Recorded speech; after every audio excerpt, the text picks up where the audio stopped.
Call to order. This is the August 6th, 2025 meeting of the Board of Election of Commissioners. Please, everyone, rise to say the national anthem. Oh, no, the Pledge of Allegiance. I pledge allegiance to the flag of the United States of America and to the republic for which it stands, one nation, under God, indivisible, with liberty and justice for all. Okay. All right, Madam Clerk, would you kindly do the roll call, please? Chairperson Kimberly Vanderspeck. Paul Franco, Vice Chairperson. Here. John DeChico. Here. Joe Sacco. Here. And Cecilio Gonzalez. All right, next item on the agenda is the approval of the minutes. Any discussion about the minutes before we have a motion to approve? No, yes. Seeing no discussion, a motion to approve. Is there a second? Second. All those in favor? Aye. The meeting's minutes are approved. All right, let's go on to our discussion items. Number one, preparation for the September 2nd preliminary election. Madam Clerk, would you like to address that from the start? Certainly, through the chair. So our office is busy preparing for the September 2nd preliminary election. As of today, we've received just over 1,000 ballots returned by mail at this point. So if voters may have noticed that they might have already received their ballot in the mail. We mailed out nearly 8,000 ballots already to voters. So folks are returning those. And just as a reminder, we have drop boxes as well in case folks would like to return to a drop box rather than in the mail. Those are located at each of the fire stations around the city, as well as one at the front entrance of City Hall facing Main Street and a second one at the Common, or the City Hall door facing the Common. So those are options as well. And again, just to remind voters that when you have your ballot, complete it and you are able to return it in the mail. Make sure that it gets in by the close of polls 8 p.m. on Election Day. So as long as we receive it by September 2nd at 8 p.m. One other thing I wanted to mention is that we are preparing for early voting in person. So early voting in person will happen at the Worcester Public Library the week leading up to the election, that Monday through Friday. And we are open late at early voting in person 2 nights that week. So one being Tuesday night, one being Thursday night until 7 p.m. And parking is validated for voters at the library too. So if you're interested in voting early at the Worcester Public Library for the September 2nd election, you are able to have your parking validated. Madam Clerk, given the number of people that have applied for absentee ballots, will you think that we'll need a special day to count them, or there'll be enough for them to count on Election Day? Through the chair, that's a great question. So the commission authorized the elections division to utilize central tabulation earlier this, I believe it was earlier this spring when the board took a vote on that. So we will likely be using central tabulation the Saturday prior to the elections. I believe that date is the 30th, if I'm correct. And that will take place, like I said, the Saturday before the election. It's important to note that what we'll be doing at that point is tabulating the ballots, but we will not actually know the results at that time. We release those results and we're able to view them starting after the close of polls on Election Day. And again, how many absentee applications have we had? About 8,000, you said? About 8, yes. All right. Is that on pace as it was last municipal election 2 years ago, or is it more or less? I don't know the answer to that off the top of my head, but I will say that this is a large amount of 8,000 ballots. I'd say is probably right on track with where we were at this past, the 2023 municipal election. But many folks have applied for the ballots as early as January. If you remember, we included the vote by mail application in the census. Right. So we did receive a lot of those vote by mail applications, and people were returning their census. All right. Fellow Commissioners, anybody have any question about item 1? Any further discussion? Through the chair? Yeah, I just regarding about the early election, is this being any kind of flyers or letters sent it to the Latino community? The reason why, because I have a few people asking me, if they can vote it early, and if they don't vote it early, can they vote, the election day? And as far as I know, yeah, they can do, both, But if they're voting early, but because they don't have no I mean, this is what I got out there, you know. No information on the Spanish to explain to them, you know, how to run, especially for primary election, which would be early. I don't know how the system works. Sure, so through the chair, if I may, all of our materials that we have for Election Day and kind of election information flyers, we do have in both English and Spanish. So we are out in the community. For example, last night, the Elections Division, myself included, were at the National Night Out event last night at University Park. So we have all of our materials in both English and Spanish. And again, I did share some of those materials with the commissioners over email. I'm happy to resend those in case you have your own networks that you'd like to distribute those to, your community groups that you're a part of, and that way you're able to distribute those, whether it's in person or through social media. We've also distributed those materials to some of the city locations that we know folks visit frequently. So places like the Senior Center, for instance, we have dropped off some of those early voting flyers in both English and Spanish. Actually, the flyer, one side is English and the other side is Spanish. So we are certainly making the best effort to do that. But if you have any ideas of, you know, community groups that we should be doing outreach to or organizations that we can email those flyers to, I'd certainly be happy to talk more about that. It is possible that you can submit it, you know, to 1060 or 1050, because at 1050 they got in there, the place that they're voting on it. But most of the questions I have regarding about new people and being new registered, you know, and I know last year we had some issue like that. I just want to make sure that these course. people get the right information, and when they come to me, I say, well, you can go to City Hall, you know, go, you know, to Of course, and through the chair, we get do have. information, or if they send flyer to them, or Right, some we- information, we can post it. Sure thing. We do have, actually, their pamphlets that we have, their voter guides that explain information like upcoming dates, the deadlines for vote by mail, how you can access more information about elections. And we do have some of those in Spanish as well, and I'd be happy to give those to you, or would be happy to communicate with some of those locations to get those dropped off, so that way they can share them with their networks at their Appreciate that very buildings. much. And Madam Clerk, I know that we get this alerts for everything. Those alerts that go out, if someone requests those alerts to be in Spanish, can they get those alerts like, you know, like when parking is during snowstorm, but also during elections? Do we send out those alerts in Spanish?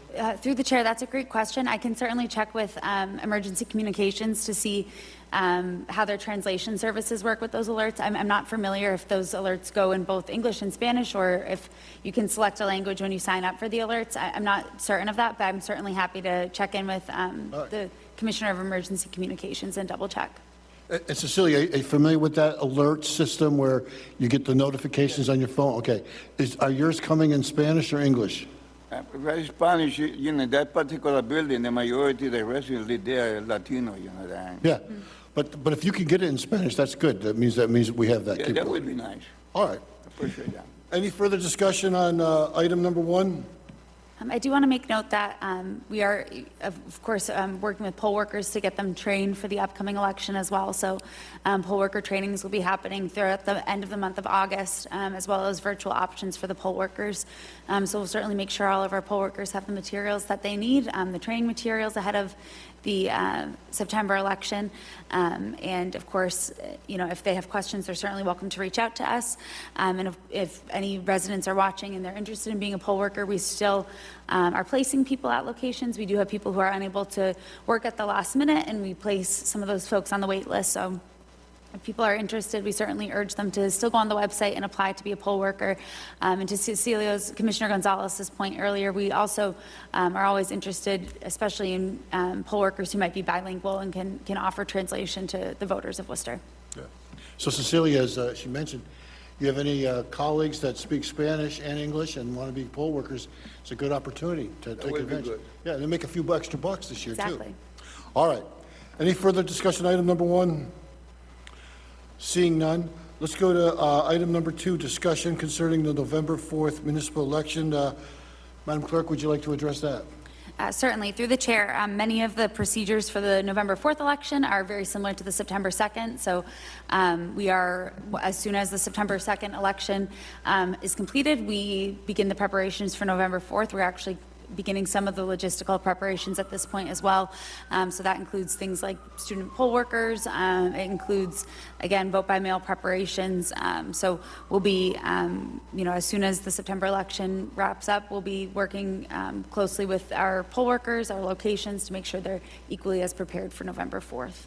And again, we have all of our voter registration deadlines and vote by mail deadlines that we need to be looking towards for November as well. Obviously, September is top of mind right now, but the November election will include more races on the ballot, so it will require a little bit more preparation on the back end. Any further discussion by colleagues? No, that's okay. Can I just mention one thing? We will have another commissions meeting before November. Correct. Okay, so any further questions on that? All right. Seeing no further discussion on item 2, let's go to item 3. This is concerning mailing voter information postcards prior to the November 4th municipal election. Would you like to address that, Madam Clerk, too? Certainly, through the chair. You'll notice in your backup packets that were provided, we included a postcard that we intend to send, with your approval, intend to send to voters throughout the city of Worcester. So this postcard will be sent out to all registered voters in the city of Worcester to alert them of the upcoming November 4th election. And this will explain what offices will be on the ballot. So as you know, the offices will be mayor, at-large city councilors, school committee members, district city council, and district school committee members, as well as the non-binding ballot question, question number 1. So it will tell the voter the information about their assigned polling location. You'll see on the back of the postcard, it will say, "Where do I vote?" And it will give them the information about where their polling location is. It will tell them what their name is that they're registered, their address that we have on file, and then what council district they're a part of, what school committee district they're a part of, and the assigned polling location. So this will go to all registered voters, and it will tell their specific information. It also has a QR code there that explains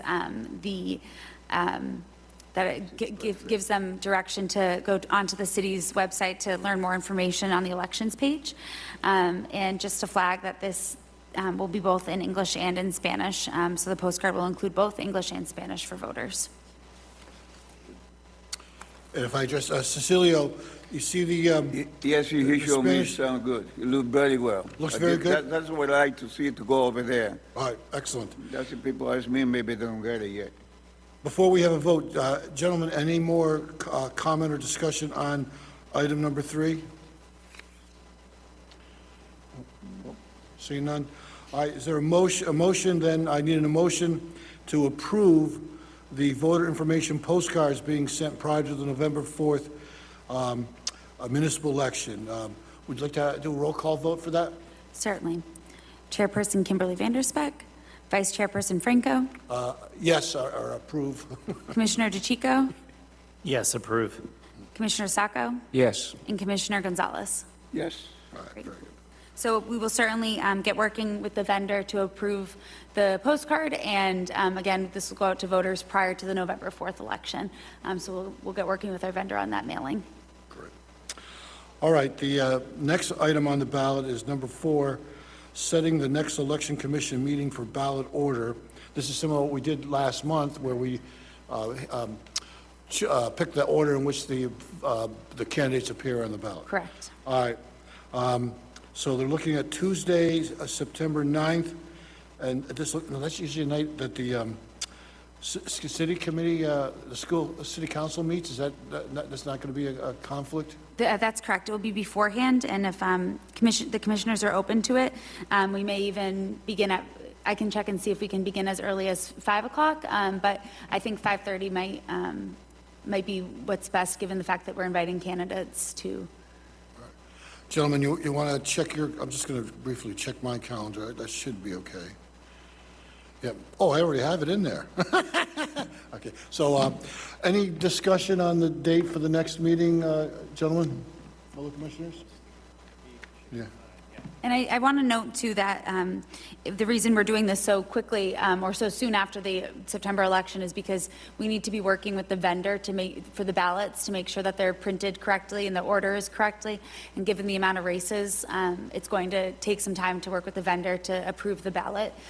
So that's why we're doing a quick turnover from the September 2nd election. So again, we'll, like previous ballot drawings that you may have been a part of, we'll be sending notices to all the candidates to let them know that this is the ballot drawing evening, inviting them to attend as well. It'll take a little bit longer than our previous ballot order drawing that we did last month, just because there are so many races. But we'll certainly prepare for the 9th if that works for folks. Gentlemen, any further discussion before we call a vote? That's it? All right, so there's a motion to approve the next meeting to determine ballot order on, for the November 4th municipal election. That'll be on September 9th, 2025, either at 5:30 PM or 5 PM here. Take a roll call on that, Madam Clerk. Chairperson Vanderspeck, Vice Chairperson Franco, Yes. Commissioner DeChico, Yes. Commissioner Sacco, Yes. and Commissioner Gonzalez. Yes. Before we adjourn, any new business anybody wants to bring up at this point?